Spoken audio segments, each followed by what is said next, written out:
국민 여러분께 죄송하고 감사하다는 말씀 먼저 드리고 싶습니다. 북한 공작원과 접선하여 직접 지령을 받고 중국인들이 드론을 띄워 다량의 가짜 부정 투표 용지 모두가 사과와 승복을 기대했습니다만 사과는 짧았고 승복은 없었습니다. 종이로는 77페이지, 시간으로는 69분. 길고 긴 대통령의 변론에서 가장 눈길을 끈 건 임기 단축 개헌을 시사한 바로 이 대목이었습니다. 저는 이미 대통령직을 시작할 때부터 임기 중반 이후에는 개헌과 선거제 등 정치 개혁을 추진하겠다는 계획을 가지고 있었습니다. 자녀 임기에 연연해하지 않고 개헌과 정치 개혁을 마지막 사명으로 생각하여 87 체제 개선에 최선을 다하고 싶습니다. 네, 대통령의 변호인조차 대통령 그렇게 구질구질한 스타일이 아니다라고 하면서 손살에 쳤던 임기 단축 개헌 이야기를 직접 이렇게 꺼낸 겁니다. 그런데 이 말을 두고 또 다른 해석이 나옵니다. 명태균 씨의 그림자가 보인다는 겁니다. 명 씨는 지난해 한 인터뷰에서 이렇게 말을 했습니다. 5년을 버틸 내공이 없기 때문에 임기 2년만 채우고 개헌을 하고 내려와라 라고 조언을 했다고 말이죠. 당시에 대통령은 내가 2년짜리냐라고 하면서 노발대발했다는데요. 이제 와서 처음부터 그럴 생각이었다라고 하면서 임기 단축 개헌 이야기를 띄운 겁니다. 모쪼록 분명해진 건 대통령의 이런 발언으로 개헌 논의에 찬물을 끼얹을 수 있다는 우려가 더욱더 커졌다는 겁니다. 네, 임기에 연연하지 않겠다. 개헌을 하겠다. 원래 그런 생각이었다라는 게 요약하면 핵심 내용이 될 텐데 왜 꺼냈을까요?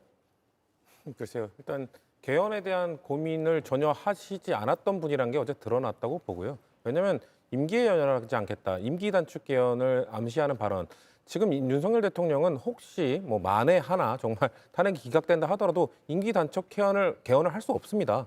그 말이 뭐냐면 아까 명태균 씨가 얘기한 것처럼 한국의 권력 구조에서 임기 단축 개헌이 뭐냐 논의되었던 게 대통령의 임기 5년과 국회의 임기 4년이 지금 엇갈리기 때문에 이것을 4년 4년으로 맞춰야 된다. 그래서 대통령 4년 중임제로 가서 지금 여소야대 상황이 왔을 때 자꾸 전국 교체 상태가 오니까 이거를 맞추면 여대 야소를 이끌 수 있다. 그러면은 좀 더 매끄러운 대통령제를 운영할 수 있다는 게 지금까지 수십 년 동안 대통령의 한국에서 이 권력 구조 논의를 해왔던 겁니다. 예. 그렇기 때문에 명태균 씨가 그렇다면 윤석열 대통령이 임기하자마자 난 임기 2년만 하고 총선에 맞춰서 이 임기 단축 개헌하겠다고 했으면 진정성이 있는 역사에 남을 대통령이 됐겠죠. 근데 이미 총선 지나가지 않았습니까? 이제 와서 갑자기 내년에 있는 지방선거와 이걸 맞춘다? 전혀 의미가 없습니다. 제가 말씀드린 것처럼 한국 권력 구조의 문제를 해결하는데 중앙정부와 지방정부의 임기를 맞추는 것은 전혀 의미가 없기 때문에 임기 단축 개헌의 이 중요성을 아니면 의미를 전혀 모르고 하신 말씀이다라는 말씀을 드리고 싶고 예. 그리고 그 뒤에 갑자기 덧붙여서 이런 얘기를 합니다.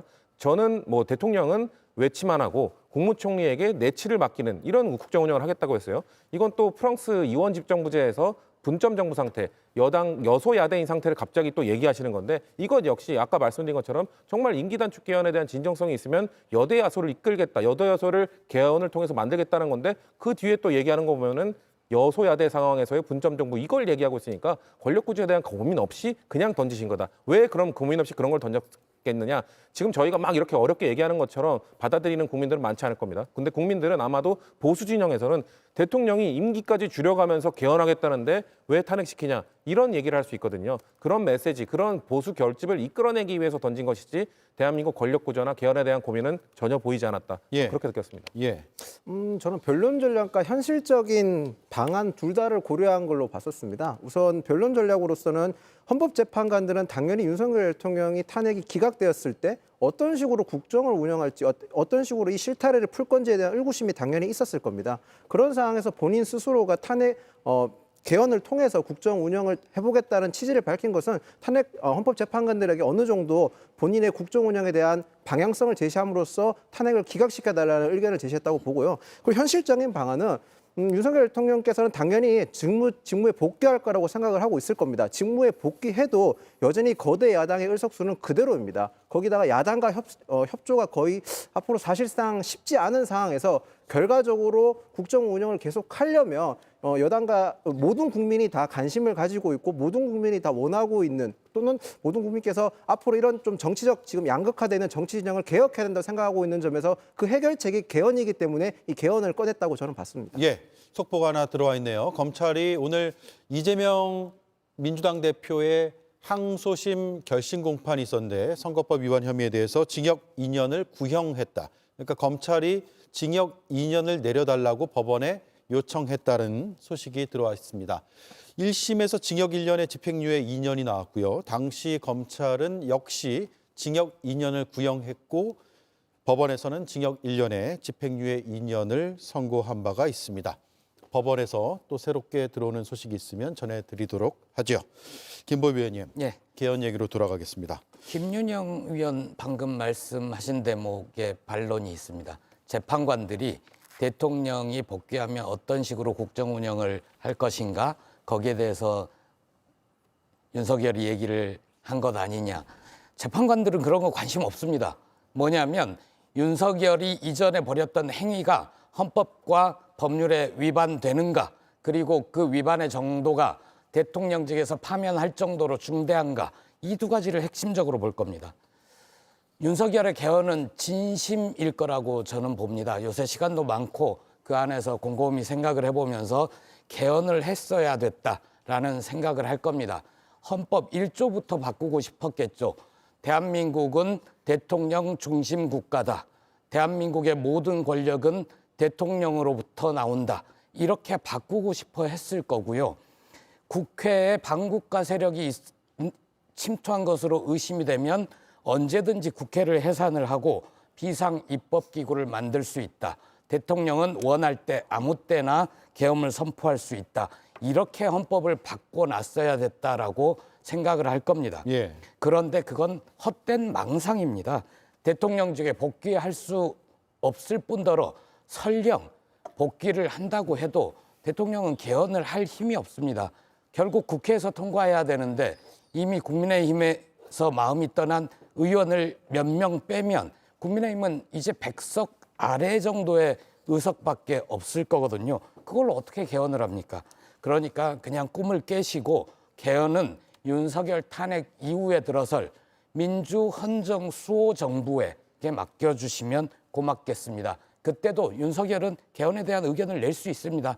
그 교도소 안에서 전직 대통령으로서 나는 개헌에 이런 의견을 제시한다라고 하면 예. 반영될지도 모르죠. 예, 직무 복귀 가능성이 없다라는 해석이었습니다. 책임 총리제도 거론했거든요, 어제. 그래서 이걸 쭉 들으면서 왜 그렇다면 그런 신점이 있었다면 진작에 안 했을까라는 생각에 이르게 됐거든요. 그러니까 책임 총리제를 말하기 전에 대통령의 책임부터 말을 했었어야죠. The buck stops here. 그러니까 모든 책임은 나에게 있다라고 하면서 개헌 국면에서는 The buck stops there. 모든 부하 직원들한테 책임을 떠넘기는 모습들이 대신 판정에서 보이지 않았습니까? 예. 그런 사람이 갑자기 책임 총리제를 얘기하는 건 전 촌극이라고 생각을 하고요. 저는 어저께 대통령의 최후 진술 보면서 이 말이 좀 떠올랐습니다. 주로 이렇게 패배가 확실시되는 불리한 상황 속에서 기회를 구걸할 때 쓰는 이 온라인 밈, 유행어 같은 게 있는데 그게 뭐냐면 우리 무승부로 하지 않을래? 라는 말입니다. 10여 차례의 변론을 통해 가지고 모든 증인들을 통해서 국회를 통제하고 정치인을 체포하려는 그 정황들은 충분히 입증이 됐고 또 탄핵이 기각보다는 인용될 수 있는 확률이 높아진 상황 속에서 갑자기 개헌을 통해 가지고 기회를 구걸하는 모습.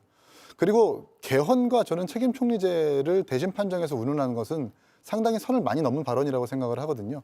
사실 개헌을 얘기하는 것은 권력이 살아있을 때 얘기해야 되는 겁니다. 근데 지금은 국민들이 위임한 그 권한에 따라서 국회에서 탄핵이 소추가 됐고 윤석열 대통령은 살아있는 권력이라기보다는 죽은 권력이거든요. 그리고 본인의 진술에 의해서 모순점이 또 하나 만들어진 것이 뭐냐면 지금까지의 야당은 임기 3년 동안 야당은 반국가 세력, 간첩 세력과 동조하는 사람들이라고 얘기해놓고 개헌이라고 하는 것이 국회의 3분의 2의 동의가 필요한 건데 그러면 야당과 반국가 세력과 지금 협조해가지고 개헌을 하겠다는 소리입니까? 이 애초부터 말이 안 되는 거거든요. 대통령께서 지금 너무 조급하고 정말 아무 말이나 한 것으로 최후 진술이 마무리가 됐다 이렇게 말씀드리고 싶습니다. 정부 출범 전에 명태균 씨가 2년만 하고 개헌하면 정말 성공적인 대통령으로 기록될 것이다라는 제안을 했다가 대통령이 경로했다라는 인터뷰 내용이 있었어요. 그래서 대통령 지금 뭐 취임 전부터 명태균과 공천 얘기를 한 것이 드러나고 있고 마지막 변론에서도 명태균이 처음에 제안했었던 그 제안의 내용들을 마지막 변론으로 얘기하고 있고 명태균은 좀 갇혀 있는 거 아닌가 이런 생각도 들 수 있을 것 같아요. 그러니까 제가 아까 말씀드린 것처럼 명태균 씨는 이 한국의 권력 구조의 문제를 명확히 인지를 하고 있었던 거예요. 이 임기 단축 개헌을 할 거면 윤석열 대통령은 2년만 하고 제안을 했었어야 됩니다. 그렇게 돼야 지금까지 권력 구조 논의를 해왔던 것을 풀 수 있었던 길이기 때문인데 대통령은 명태균 씨만큼도 권력 구조에 대한 고민이 없었던 게 어제의 최후 변론을 통해서 드러난 것이다라는 말씀을 드리고 싶고 윤석열 대통령이 왜 자꾸 그리고 국민의힘이 왜 자꾸 개헌 이야기를 꺼내느냐 이런 상황이 온 게 권력 구조 때문이다. 윤석열 대통령 개인의 탓이 아니다. 핑계를 대려고 하는 겁니다. 사실 여소야대 상황은 대한민국 대통령 중에 누구나 겪었던 것입니다. 하지만 여소야대 상황이 답답하다고 해서 거대 야당이 힘들다고 해서 계엄을 했던 대통령은 단 한 명도 없었잖아요. 그렇기 때문에 윤석열 대통령 개인의 문제이지 이 권력구조의 문제 아니다. 그럼에도 불구하고 자꾸 이게 87 체제 때문이다. 87년 헌법 이후 그 헌법을 바꾸지 못했기 때문이라고 몰아가고 있는 것이고 그리고 윤석열 대통령이 이야기를 했잖아요. 제왕적 대통령제라고 하지만 사실상 제왕적 거대 야당제더라라고 얘기했는데 아니죠. 계속해서 야당 탓을 하고 있는데 이번 윤석열 정부의 문제는 제왕적 영부인제였기 때문입니다. 영부인 문제를 해결하지 못했기 때문에 김건희 여사를 방탄하기 위해서 어떻게든 모든 국가 권력을 동원해서 그걸 막았기 때문에 야당 입장에서는 입법부 권력을 최대한 활용해서 그거를 응징하고 그것을 비판하고 그것을 막기 위해서 노력할 수밖에 없었기 때문에 좀 많은 탄핵 소추와 이런 것들이 있었던 것이기 때문에 이 윤석열 정부 2년 반 정도의 기간을 나중에 어떻게 기록할 것인가 저는 제왕적 영부인제로 기록할 거라고 생각합니다. 제왕적 영부인제다. 계엄 사태를 극복해 나가는 과정에서 대통령이 아니라 제3자라면 헌법에 혹시 한계점은 없는지에 대해서 분석하고 제안할 수는 있을 것 같아요. 그런데 대통령이 87년 체제의 한계를 스스로 얘기하는 것은 내 잘못은 없고 헌법이 문제였다로 읽힐 수 있거든요. 그러니까 대통령 입장에서는 뭐 지금 처음에 나왔을 때 이번 탄핵을 앞두고 변호인 측에서 조건부 거래나 뭐 이런 얘기가 개헌을 나왔었는데 그걸 거부했던 이유는 저는 대통령 입장에서는 뭐 조건부나 거래 형식으로 개헌을 띄운 건 아니라고 생각을 합니다. 본인이 직접 국정 운영하면서 정말 국정 운영 자체가 쉽지 않고 저희 87년 헌법 체제 자체에 가지고 있는 모순점이라든지 그 점에 대해서 답답함을 토로해서 이번 개헌을 꺼냈다고 생각을 합니다. 저희가 개헌이 87년에 됐었는데 그 3년이 지난 90년도에부터 개헌에 대한 논의가 본격적으로 있었을 만큼 87년 헌법 체제가 완벽한 체제는 아니었습니다. 물론 저도 성치훈 의원님이나 다른 의원님들의 지적사항에 대해서 대통령이 임기 초부터 개헌을 본격적으로 얘기했었으면 그 진정성에 대해서 더 의미를 받을 수 있었지 않냐. 그 점에는 저도 동감을 합니다만 지금 상황에서 대통령이 단순하게 개헌을 얘기한다는 게 뭐 사법적 거래나 조건부 그런 건 아니라고 봅니다. 거래 조건은 아니다. 네. 예. 오늘 국민의힘이 혹시 개헌특위 만들었습니까? 제가 그 부분까지 예. 제가 개헌특위를 만들었죠. 개헌특위는 기존에 이미 있는 걸로 저는 알고 예. 있습니다. 네. 국민의힘 안에는 없었고요. 국민의힘에서 개헌특위를 오늘 만들었다는 뉴스를 봤는데 어제 그 당원 1호 당원이 개헌을 강조하니까 국민의힘이 바로 개헌특위를 만들어서 계엄은 헌법 잘못 때문인 것 같다. 그러니까 헌법을 고쳐야 된다. 이 말씀을 하고 싶은 것 같아요. 예. 근데 그 앞뒤가 안 맞는 게 우원식 국회의장이 자문기구로 개헌 자문기구를 각 당에 위원을 추천해달라고 해서 그 한 20명 정도 가까이 토론을 하고 있습니다. 그런데 거기에 국민의힘 추천위원이 한 명도 없어요. 국민의힘이 추천하지 않아서 그렇습니다.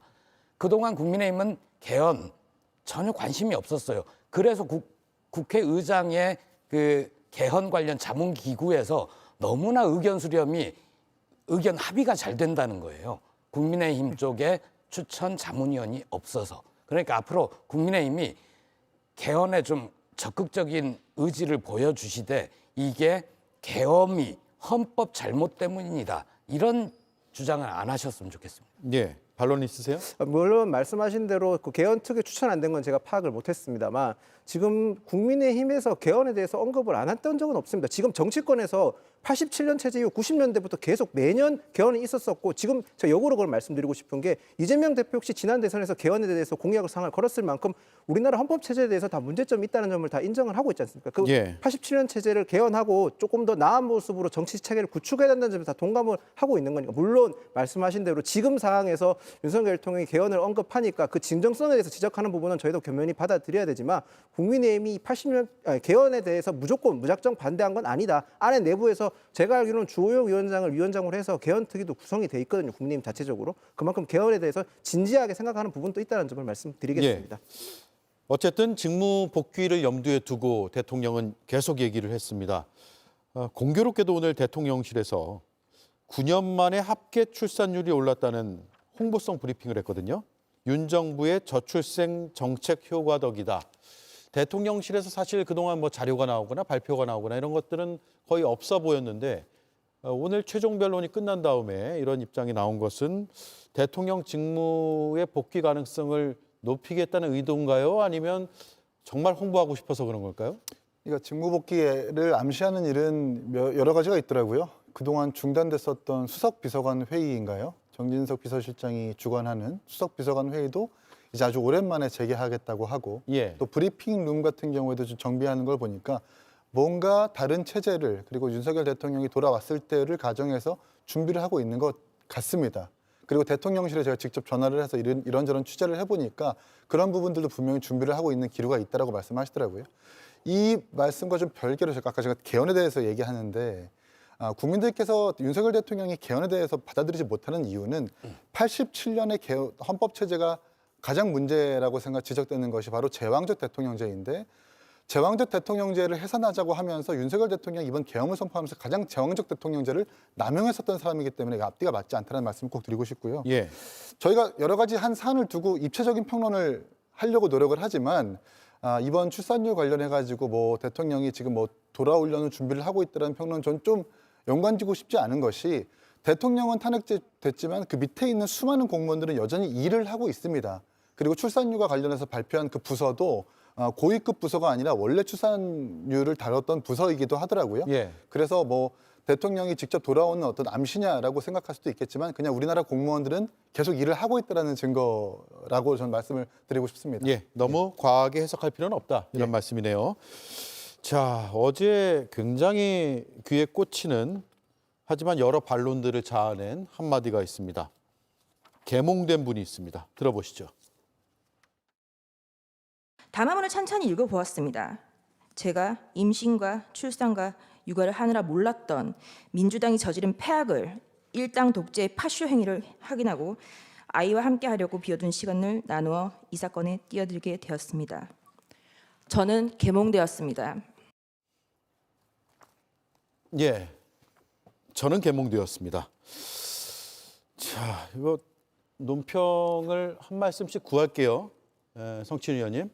저는 저 김계리 변호사의 그 계몽 발언보다도 월담을 지적한 게 참 이건 웃자고 하는 얘기인가. 그러니까 월담을 하는데 아무도 없었으니까 저거는 쇼다라고 지적을 했던 건데 예. 상식적인 수준에서 그러려면은 이제 국회에 있는 4가지 문이 모두 뚫려 있었는데 굳이 월담을 했다라고 주장을 해야 되는데 국민 모두가 지켜봤습니다. 경찰들이 국회에 있는 4가지 문을 다 막고 있고 국회의원도 출입이 어려워하는 것들을 다 봤기 때문에 그럼에도 월담을 했는데 저거 봐라 지금 아무도 근처에 경찰 없지 않느냐. 경찰이 없으니까 담을 넘을 수 있었던 거잖아요. 그런 비상식적 발언들을 하는 걸 보면서 저는 참 이 윤석열 변호인단이 얼마나 변호인을 구하기 어려웠으면 저런 정도 수준의 변호를 하는 사람을 변호인단으로 선임했을까. 그런 안타까움마저 들 정도로 참 치근한 변호였다. 치근한 발언이었다고 봤습니다. 예, 김인영 의원님. 저도 뭐 계몽이라는 단어가 지금 정치 양극화되는 상황에서 광장에서 정치 집회에서 쓸 수 있는 구호라고는 생각을 하지만 공식적인 자리에서 저렇게 쓸 수 있는 거는 저도 적절하게 생각은 하지 않습니다. 물론 여기서 한 가지 더 지적하고 싶은 건 정청래 의원의 전 마지막 변론도 적절하지 않다고 생각을 합니다. 대통령 탄핵이라는 엄중한 최종 변론에서 본인의 경험과 애국가를 부른다는 것 자체 행위는 지극히 개인을 홍보하는 그런 용도로밖에 보이지 않았고 국민이나 헌법재판관들 설득하는 모습으로도 보이지 않았습니다. 양측 다 전 적절한 변론이었다고 보지는 않습니다. 예, 정청래 위원장의 그 발언 잠깐 들어볼까요? 준비가 돼 있나요? 예.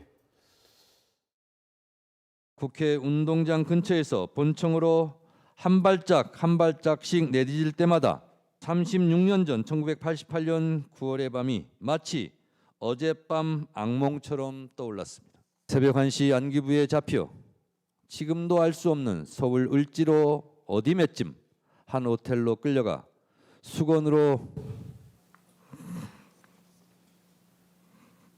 눈을 가린 채 속옷 차림으로 4시간 동안 주먹질, 발길질로 고문 폭행을 당했습니다. 언론에 보도된 노상원 수첩대로 시행되었다면 수많은 사람들이 죽음을 피하지 못했을 것입니다. 예, 김윤영 의원은 너무 개인적인 이야기를 한 것은 홍보용이다, 부적절하다라는 의견이고요.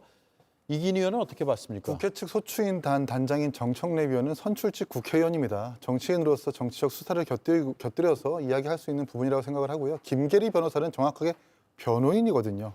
정치적 수사를 곁들인 이야기를 할 것이 아니라 대신 판정에서 이야기할 만한 것들, 정확한 법리 검토로서 대통령을 변호해야 될 사람이 파쇼, 폐악과 같은 정치적 수사로 번복된 진술을 얘기한다는 것은 이건 어쩌면 대통령에게 도움이 되지 않는, 대통령에게 엑스맨과 같은 역할을 할 수밖에 없다, 그렇게 평가받을 수밖에 없다고 생각을 하고요.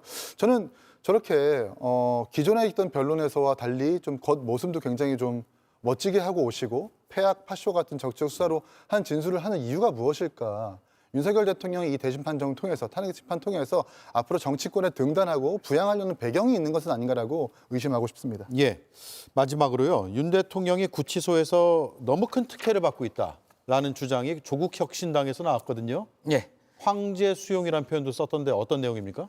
박은정 의원이 제보를 받은 내용을 보니 다른 사람 32명 정도가 쓸 수 있는 거실이란 공간을 혼자서 쓰고 있더라. 예. 이게 황제 수용 아니면 뭐냐, 이런 주장이고요. 아마 국회에서 현장 조사를 나가서 확인을 하면 분명하게 확인을 할 수 있을 것 같습니다. 그것과 함께 전 더 놀라웠던 게 저 그래픽에서 보면 윤석열 옆으로 경호관들 방이 2개가 있지 않습니까? 경호관들 그 당시에 법무부에서 얘기하기를 교도소 건물 이내는 교도관들, 법무부의 책임하에 안전을 지킨다라는 입장이 있었는데 아무 잘못도 없는 경호관들도 같이 수감 생활을 하고 있다는 말입니까? 빨리 탄핵을 해서 대통령직에서 파면돼야 경호관들의 저 애꿎은 수감 생활 끝낼 수 있을 것 같습니다. 예. 자, 법무부의 반박이 나왔는데 사실과 다르다. 윤 대통령은 12.32 제곱미터의 거실에서 혼자 지낸다. 이렇게 왔거든요. 안에 들어가서 볼 수가 없어가지고 정확히 사실관계를 파악할 수는 없지만 반론 차원에서 전해드리고요. 이 부분은 아마 국회에서 좀 더 따져 묻고 사실관계를 파악해 봐야 될 것 같아요. 그래야 황제 수용인지 여부에 대해서. 그럼 며칠 안 남았습니다. 그냥 남은 기간이라도 황제처럼 수용돼 있으라고 그러죠. 아, 예. 알겠습니다. 네, 정리하겠습니다. 네 분 말씀 잘 들었습니다. 고맙습니다.